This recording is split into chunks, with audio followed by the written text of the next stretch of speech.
Hello, this is Rick Patterson talking to you today about how to repair a door jamb.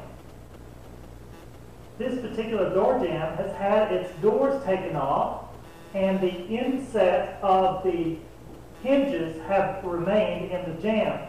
So we're going to go ahead and take this, repair it, paint it, get it looking like brand new. Okay, as you can tell here, what we've done is taken the doors off of this old grand opening from the hallway to the kitchen. So there were double doors there. What we are left with is where the hinges were cut out and placed flush. So now what we're going to do is patch these all the way around the door jamb to make sure that there is a smooth finish. And then what we'll do is, when we finish, is that we're going to go ahead and paint and make this all flush. Now, to do this job correctly, what I've chosen to use is Elmer's wood filler versus wood putty.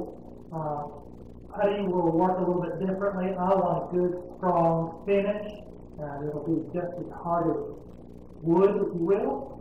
And so what I'm going to use again is Elmer's wood filler, and this particular brand is the Max.